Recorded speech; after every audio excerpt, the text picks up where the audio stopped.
Good morning students. आज हम start करेंगे ज्योग्राफी में से first chapter 15 resources and there types. Resources जो कि हम आपके जो भी यूटिलाइज करते हैं डेली रूटीन में से लेकर के आप अपनी लाइफ में जो चीज़ें भी यूज़ करते हैं वो सब एज अ रिसोर्स माने जाते हैं। ठीक है, तो आज हम रिसोर्सेज और उनके टाइप्स के बारे में पढ़ेंगे। Resource and their value and importance, उनकी क्या वैल्यू है या इम्पोर्टेंस क्या है उसके बारे में। What is a resource, how does it become valuable, resource क्या होते हैं और वो वैल्यूएबल महत्वपूर्ण कैसे हो जाता है, क्या उनका महत्व या इम्पोर्टेंस होती है। ठीक है, resources can be describe in many ways, अलग अलग तरीके से हम उसको समझा सकते हैं, उसको एक्सप्लेन कर सकते हैं, उसको डिस्क्राइब कर सकते हैं। They have existed on the earth from pre historic days but man did not have the tools not the technology to use them.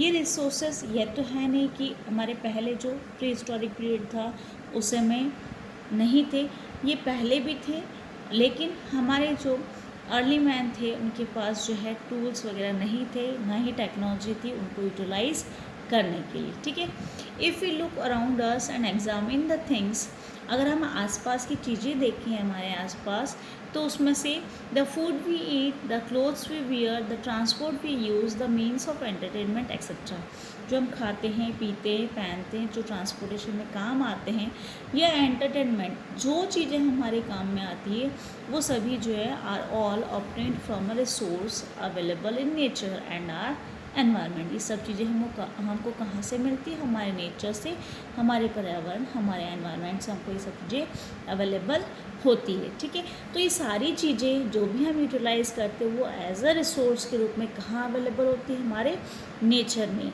ठीक है, तो प्रकृति में ये सारे रिसोर्सेज जो होते हैं वो हमको अवेलेबल होते हैं, हमको मिलते हैं। We are not using them in either original form, उनके ओरिजिनल फॉर्म में हम उसको यूटिलाइज नहीं करते हैं। Man's needs have made him use more and more material for his purposes, वो हम एक्चुअल रूप में नहीं करके जो हमारी जो ग्रीड है, हमारी जो लालच है और बढ़ता जाता है, हम और ज़्यादा से ज़्यादा उस मटेरियल को अपने पर्पस के लिए यूटिलाइज करते हैं। He is constantly turning new materials into resources by using advanced technology. हम इन resources को एक्चुअल फॉर्म में, ओरिजिनल फॉर्म में नहीं कर करके हम उसको और एडवांस टेक्नोलॉजी के द्वारा यूटिलाइज करके जो है उसमें कुछ चेंजेस करते हैं और उसको हम काम में लेते हैं। ठीक है, एनीथिंग दैट इज़ यूजफुल और has value is a resource, जो भी आपके लिए यूजफुल है उसकी कुछ वैल्यू है वो आपको क्या कहलाता है, as a resource. A car, a TV, a computer, all are resources obtained by the use of technology। ये सब चीज़ें किससे बनती है, आपकी जो टेक्नोलॉजी आप यूटिलाइज करते हैं उससे। Even human being is also a resource, आपका जो ह्यूमन बींग्स है जितने भी, वो सब भी रिसोर्स है। हाउ, कैसे, a teacher, a doctor and an engineer for example serve man and as such they have utility and value and thus are human resource। क्यों ह्यूमन बींग्स जो हैं रिसोर्स कहलाते हैं, क्योंकि जैसे आपके एक टीचर, एक डॉक्टर, एक इंजीनियर जो होते हैं वो सब लोग सर्व करते हैं किसी न किसी रूप में किसी व्यक्ति को। ठीक है, तो वो अपनी यूटिलिटी, उनका कोई यूज़ है, उनका कोई वैल्यू है, उनकी इम्पोर्टेंस होती है इन सब चीज़ों की, वो किसी को कुछ सर्विस दे रहे हैं, उसका अपना महत्व है, इसलिए हम लोग ह्यूमन बींग्स भी as a resource human resources के रूप में कहलाते हैं। क्लियर है आती है। ठीक है, thus any material which is part of our environment, a part of our earth, जो भी हमारे एनवायरनमेंट का है वो हमारा पार्ट अर्थ का भी है वो, और if it can be useful to man is a resource, और जो भी हमारे एनवायरनमेंट हमारे अर्थ पे मिलता है वो हमारे लिए इम्पॉर्टेंट है, यूज़फुल है और वो एक रिसोर्स है। For example, a river becomes useful when man uses it for irrigation. एक रिवर जो है वो आपके लिए यूज़फुल तब हो जाती है जब आप उसको, मैन जो है उसको इरीगेशन या सिंचाई के लिए या पावर के लिए या नेविगेशन के लिए जो है यूटिलाइज करते हैं। A river now has a value attach to it, अब उसके साथ जो ये काम आती हैं तीनों चीज़ें काम में लेते हैं हम रिवर को, तो उससे ही इसकी वैल्यू बढ़ जाती है। A value can be of various kinds, ये वैल्यूज़ जो होती है वो अलग अलग तरीके की हो सकती है, जैसे legal, aesthetic, ethical and economic. हम इन चारों के बारे में बढ़ेंगे। Legal value, a resource has a legal value, एक रिसोर्स की लीगल वैल्यू भी होती है। जैसे आपके लॉज जो होते हैं वो बनाए जाते हैं किस तरीके से, देखिए, in this respect an example is the law passed in Delhi under clean air act with all vehicles must have a pollution free certificate. जितने भी व्हीकल्स चलते हैं तो उनको एक क्लीन एयर एक्ट जो है पास हुआ था दिल्ली में, वो लॉ बनाया गया था लॉ, उसके द्वारा पॉल्यूशन फ्री सर्टिफिकेट सभी व्हीकल्स के पास होना चाहिए। This law provides a legal value to air, तो उससे आपके जो एयर है वो रिसोर्स को प्रोटेक्ट करने के हिसाब से जो है लीगल वैल्यू जो इसको रिसोर्स को दी गई है हमारे एयर को, ठीक है। एयर भी आपके रिसोर्स ही है। Aesthetic value, to preserve the natural beauty of our forest, आपकी जो प्राकृतिक जो है आपके सौंदर्य है उसको आपको बचाए रखना है। फॉर किसको, आपको फॉरेस्ट को, माउंटेन्स को, रिवर्स को, लेक्स को, ठीक है। ये सब चीज़ें हमको बचानी चाहिए, ये हमको बचानी चाहिए। क्यों? क्योंकि to make an attempt to give aesthetic value to our natural resources, ताकि हमारे जो नेचुरल रिसोर्सेज हैं उनको एस्थेटिक वैल्यू हम दे सके। नेक्स्ट है आपके ethical value, it is associated with moral values, ethical यानी नैतिक जो आपकी वैल्यूज़ होती है वो with human conduct and behaviour, जो लोगों का या मानव का जो व्यवहार होता है, बिहेवियर जिस तरीके से वो करते हैं।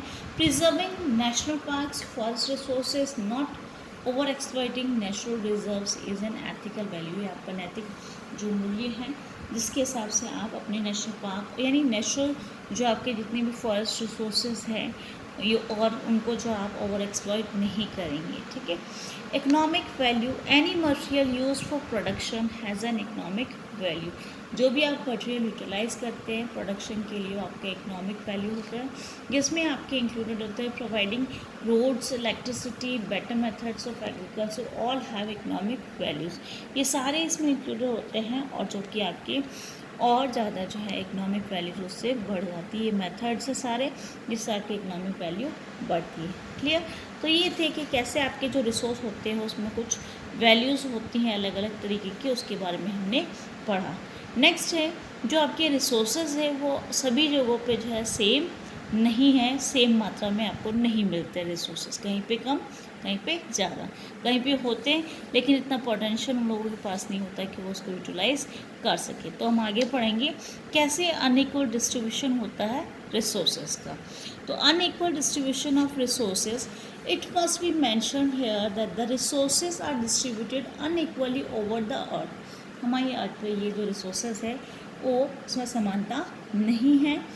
Some countries are rich in certain minerals while they are deficient in other minerals, हमारे पास कुछ मिनरल्स जो हैं वो ज़्यादा हो सकते हैं, उसमें हम रिच हो सकते हैं, और कुछ कंट्रीज़ उस मिनरल्स में कुछ मिनरल्स में जो है वो कमी हो सकती है वहाँ पे। Such a thing is common all over the world, आपके ऑल ओवर वर्ल्ड में देखेंगे तो सभी जगहों पे आपको ये देखने को मिलेगा ऐसा।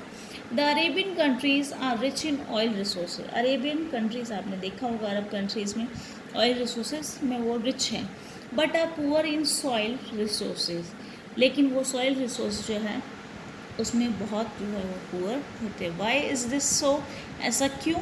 In fact the distribution of resources depends upon a number of physical factors, हमने ये फिजिकल फैक्टर्स पढ़े हैं ज्योग्राफी में, जैसे आपके climate, terrain, land and altitude, ये सब चीज़ें जो है ना आपके फिजिकल फैक्टर्स में आते हैं, जो कि आपके इसमें जो रिसोर्स होते हैं उनको डिस्ट्रीब्यूशन में ये जो है आपके फैक्टर आता है।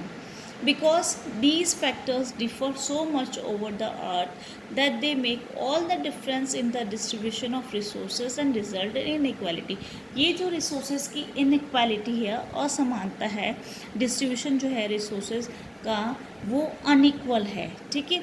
तो इस वजह से हमको जो सब जगह देखने को मिलता है जो कि फिजिकल फैक्टर्स हैं आपके ये, और आपके देखा होगा आपने कहीं भी माउंटेन्स है कहीं भी प्लेन्स है, तो इस वजह से आपके फिजिकल फैक्टर्स की वजह से जो है आपके ये डिफरेंस आपको देखने को मिलता है। इस वजह से आपके डिस्ट्रीब्यूशन जो है रिसोर्सेज का वो सेम नहीं है। यहाँ तक आप लोग इस चैप्टर को दोबारा पढ़िएगा नेक्स्ट हम कल इसको कंटिन्यू करेंगे। इसमें हम पढ़ेंगे importance of technology in the development of resources.